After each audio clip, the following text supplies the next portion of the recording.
What's going on, YouTube? We have been busy. And I'm not just talking with trucking. So, I'm going to give you an FLD update. Yeah.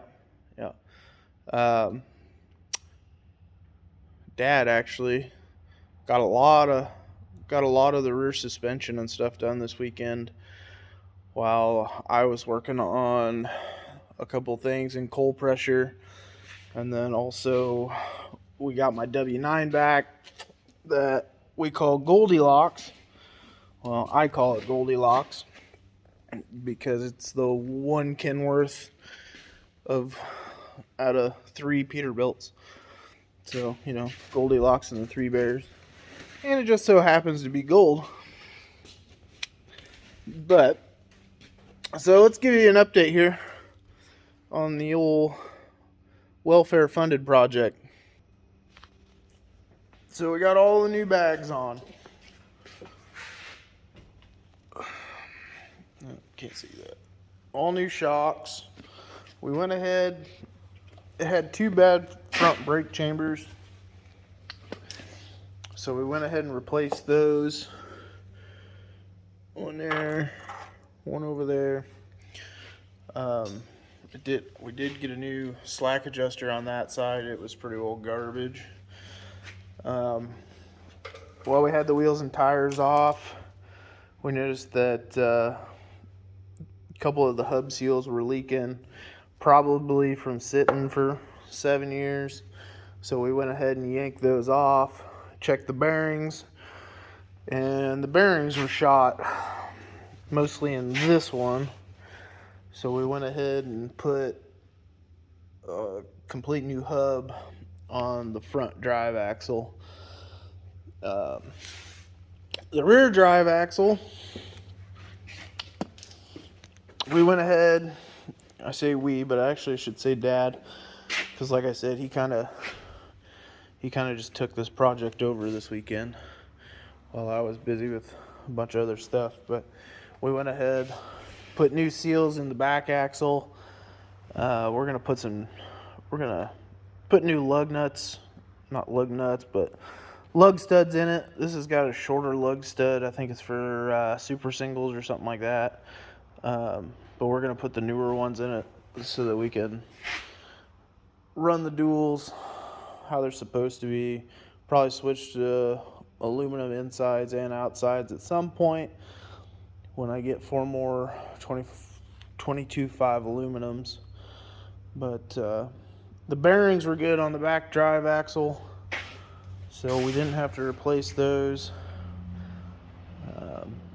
New outer shaft seals, however you want to say that.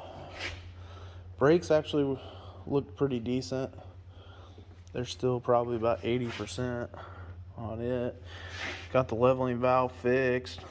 Got some new air lines ran up to the front.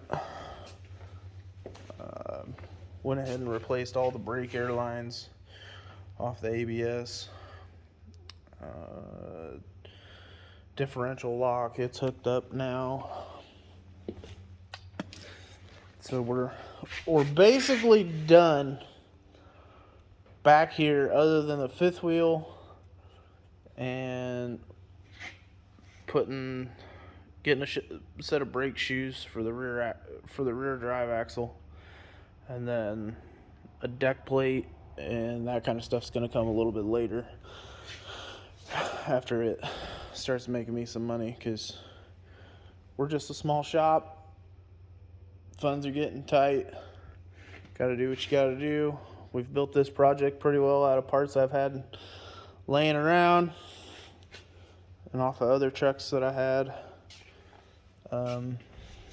Fuel tank's completely mounted and plumbed. It's ready for fuel for this side. I'm still trying to find a matching tank for the other side. They've got to be the same. Drives me nuts if they're not symmetrical. But it is what it is. We don't usually run more than 100 gallon a day anyways, but that's anyways. But got the radio antenna holes welded up. Still got to grind those smooth. He's still got a couple holes here. This was actually where I originally had planned on putting the exhaust mount bracket, but I decided that I didn't like it, so I'm having him weld that all back up, and then I'll get it all smoothed back down again. We did end up getting different Peterbilt style exhaust brackets. We're still trying to figure out exactly how we want to mount them. If we're going to mount them on this side or if we're going to mount them on this side. It's just kind of going to depend on what size exhaust I decide to go with. It's between 6 inch or 7. Not 100% sure yet, but they'll be long drop elbow exhaust, just like a Peterbilt would have. That we are going to go ahead and buy brand new. Got both doors painted the other day at the other shop. Walk over here. Got us a brand new hood. This is a Jones Performance. This is actually the economy, what they call economy hood. It's a little cheaper, but really great quality from what I can tell so far. We're gonna have to do a little bit of, sorry about that, the cowling, because this truck was in an accident at one point in time, and that cowling's been out a little bit, as you can tell from right there. I mean, the hood's not actually isn't in place and bolted down. I'm waiting on some bushings for the hood pins. But here's the other door. If I can get the light out of it. There's that one.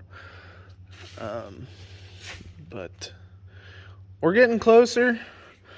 I did get a one-piece window kit for this. We're gonna delete the wing window.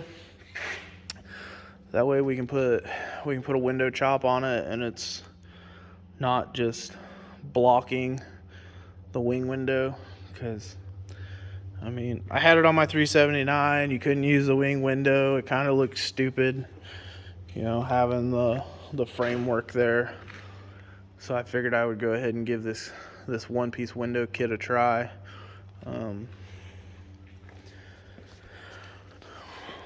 Got two Peterbilt Bullet marker cab light. Those are just kind of mocked up there. At first I didn't know if I was really gonna like it, but the closer, or once I got that one on there, I was like, okay, I'm not 100% sold. So I went ahead and put that one on. It's starting to look a little better. I went ahead and ordered 5 brand new ones with clear lenses. I'm not a big amber and red fan. I'd rather have clear lenses with the colored lights. Just my preference. But we'll probably get this hood pulled back off of here sometime this week and get it onto the hood stand. That Peterbilt hood is actually for sale. It's got damage on one side that the owner doesn't want to take the time to fix it, so he's just going to go ahead and buy a brand new hood since he was going to get new fenders and stuff anyways. So really, for the price of a brand new hood with fenders and a brand new stainless grill, it was an easier way to go. So probably get that out of here this week so that we can get this on there, and we'll probably start sanding on that to get it ready for some primer, maybe this weekend. And then once we get that done, then we can block the primer and go ahead and spray it down with some blue. Then it should be ready to go. And then really only thing we're going to be left with is painting the rest of this body. Which really we're just waiting to get those holes welded up, which I believe he's going to come finish up tomorrow. We're going to try and see here, it's bowed out just a little bit, just a bit. We're going to try and get that straightened out so that this hood will fit right. And then after that, we just got a little bit of body work to do on this back panel. Up in that top corner where the stack had hit it, I cut off all the airline connections. We're going to go on the inside and remove the back wall so we can get these bolts out, and also to tape up our light holes and get those taken care of. But this thing's moving, you know. We're getting there. You know, we get this axle finished up and this thing can actually just move in and out of the shop on its own again, and we'll be making headway. But there we go.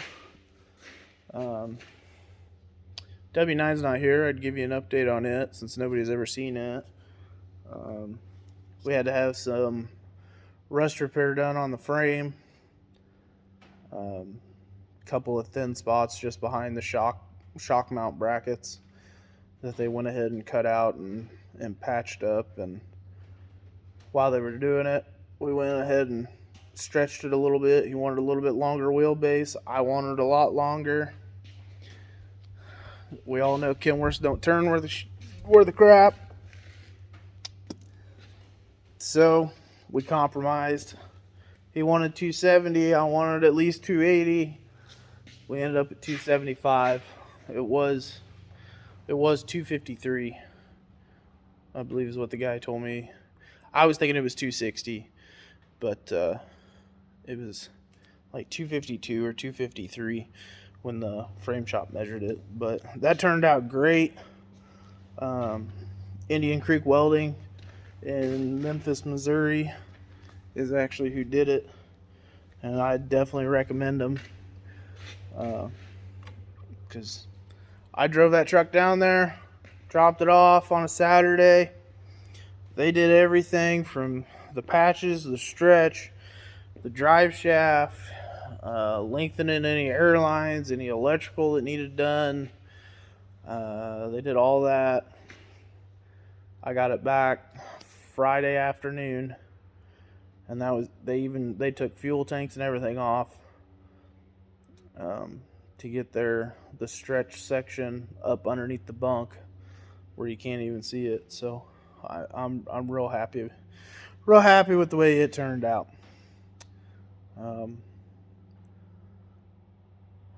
That project's kind of a love-hate relationship. I'm not a Kenworth person. My uncle is. I bought the truck for him to drive. So I don't have a whole lot of oomph or energy, I guess you could say, on that truck compared to the Peterbilts and the older Freightliners. Call me weird if you want, that's fine, but just not a Kenworth guy. Even though I've got that one, and then I've got another project one, but we haven't even started on it. But I believe that's all I got for right now. Again, sorry, these are just short videos. Not a computer person.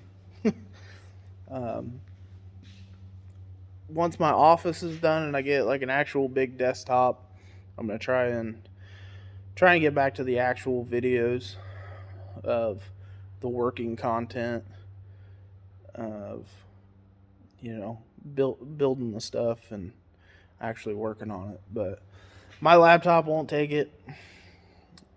I don't know if it just doesn't have enough gigabytes or whatever they call that stuff, but it does not like to run any of the editing software, whether it be Adobe or Filmora, or if there's any others you know of, leave them in the comments. I'll try it out. I'm just trying to find a good one to actually use and make some good content with. We do have a few projects coming up, actually, before I stop. Still got the dump truck. We're waiting on a lot of parts for it before I tear it any farther down. Got let's see, cab over that's going to be coming probably in January, I believe. It's going to be coming in for a repaint.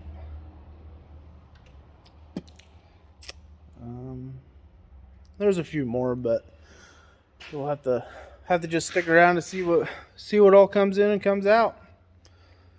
But anyway, take her easy.